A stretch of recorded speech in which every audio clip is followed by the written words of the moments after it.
The God of High School just stunned me with that closing moment. This episode was a roller coaster, starting off with something pretty simple by design, a marriage that basically makes sense from our girl Mira's side because she wants to keep her family's legacy alive. Makes sense to have a powerful figure, basically use it and promote it. It would basically solve all of her family's issues.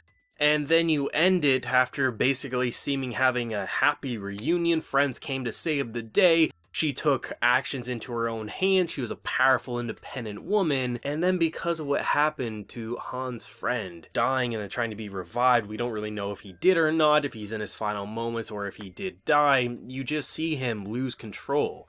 No longer the cool, calm, collected man. He's someone who goes from sadness holding onto that window to a bloody hand. First of which, we're kind of cheering like, these bastards who've been picking on him, they finally got what they deserved.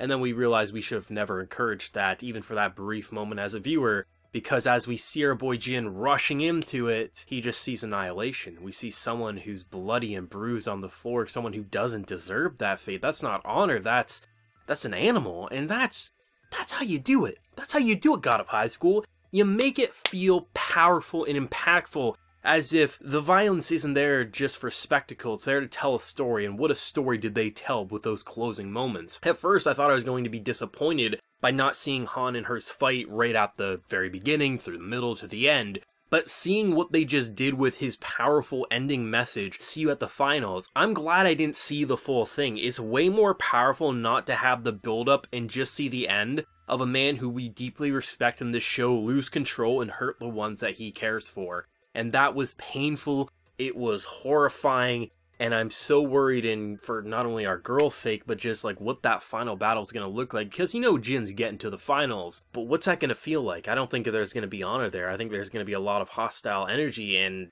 that's exciting and terrifying.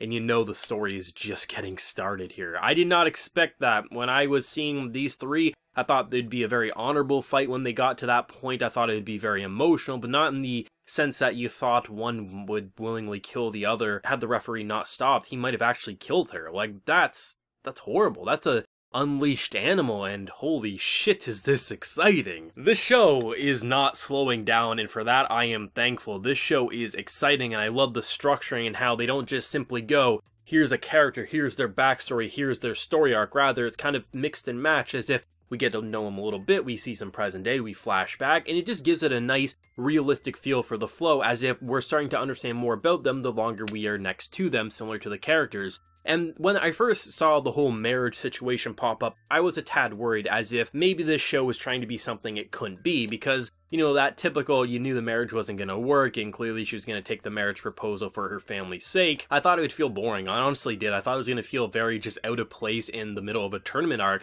But honestly, to my surprise, they made it work. They made it feel like not only for her side, because she literally is the last one who can use this style of swordplay. Her father's dead, her uncle kind of took up the mantle, but he wasn't really someone who could do it, but he did it for not only her sake, but for his brother's sake, to honor his memory. It didn't feel like this sword style was going to make it. Even if she won the tournament, is it guaranteed that a lot of people would be inspired enough to train with that swordplay? It's not guaranteed, but when you introduce someone who has a lot of power, his name, everything about him brings in a lot of people, you believe that he can do it. But there becomes the question, is it really worth selling your soul just to keep this swordplay alive? Or is it better to have it die off by you trying, or to have it succeed because you succeeded by winning a tournament and just fighting your hardest? It is a questionable thing. It's very easy to say from her perspective that, you should just turn him down, you're a powerful warrior, do it yourself and inspire, but when you literally have seen your family's legacy go down the drain, it's very hard to believe that you could be the one to salvage it all, because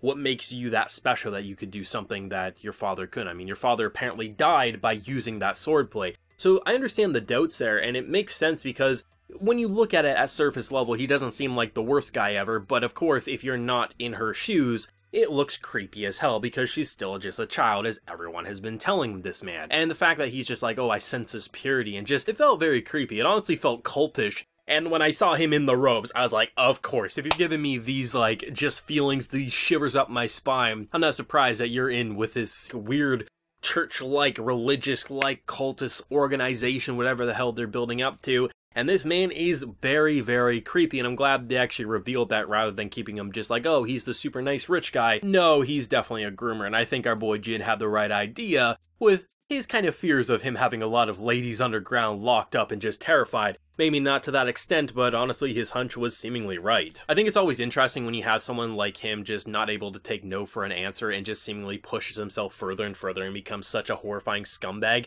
But in the case of God of High School, he basically launches his JoJo stand, which is now the second time in a row that we've seen this, and I don't know what the hell that means, but that is a powerful force that literally is shattering buildings around them, and I'm really excited to see if all three of our central characters have that ability, if it's just for certain people. I think Jin clearly will have it in one way or another, but it's a matter of will they all. It's very hard to say exactly what they're building up to with that force, but clearly it is something to be reckoned with, and the characters are seemingly all responding. It's still a little unclear if the general people can see what we see, because I think it's clear that, you know, someone like Jin and the others can see these, like, seemingly giant spiritual stands, or maybe it is something just on a force level and only the person using it can see it. I don't know, but it's going to be very fun to see each character's, like, I don't even know what you want to call these as of yet, they haven't dropped the name yet, but still, like, this powerful entity is going to be really fun to see the difference, because the two that we've seen so far are really, really interesting and seemingly quite destructive. I'm honestly curious if it's going to be something that you can't just use non-stop, but it's kind of like a finisher.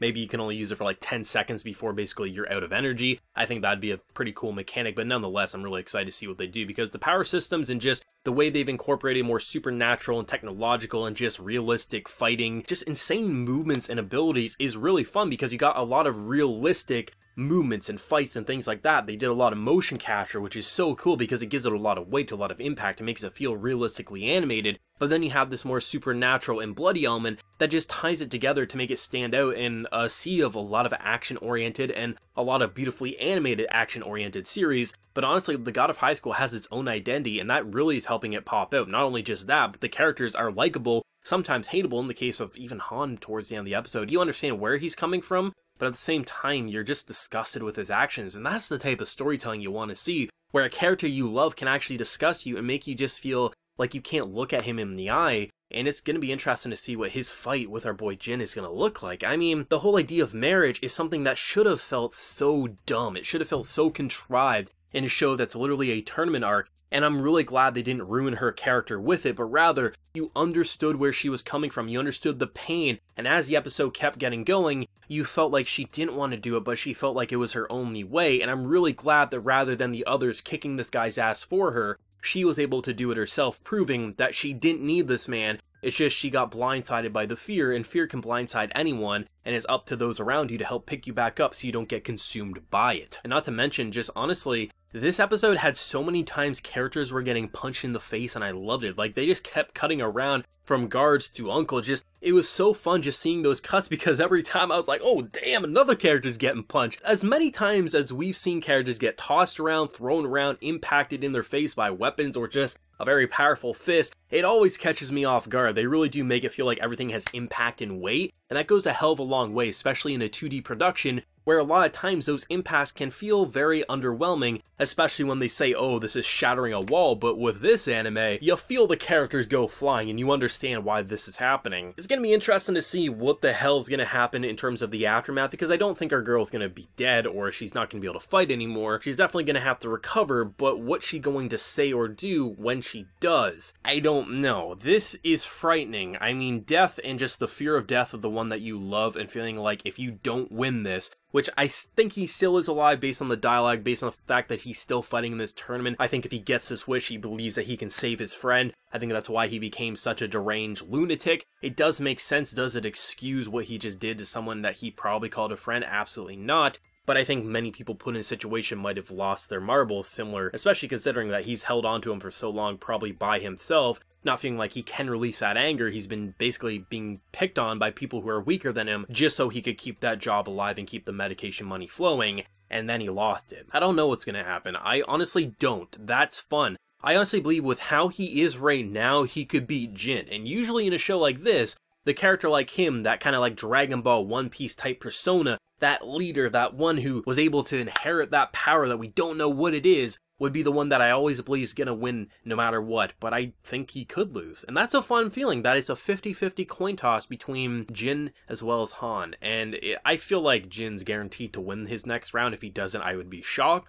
but it's gonna be interesting to see the actual battle. And I know some people might want to criticize the fact that we didn't see his full battle in this episode. We just saw basically the conclusion and the aftermath. I think that was actually a great directing choice. I don't know if that's how it was in the webtoon, but I'm really glad it happened like this in the anime, because it doesn't give us room to feel the build up and feel like, okay, you know, it's worrisome and that's really bad. We just see it at its worst case scenario, and it gives it so much impact, so much just ferocity, that we're just left pissed off and horrified at what is going to come next. That is a brilliant directing choice, and I can't wait to see where they're going to take it. Let me know your thoughts and opinions on this stunning episode down below. What did you think of the marriage side and how they kind of twisted what we thought was going to be cliche on its head, and the cliffhanger that is leaving me just with a knot in my stomach? Do let me know. If you enjoyed the video, be sure to leave a like to show your support, and remember to hit that subscribe button if you happen to be new around here. So until next time, everyone, please take care and have a good one.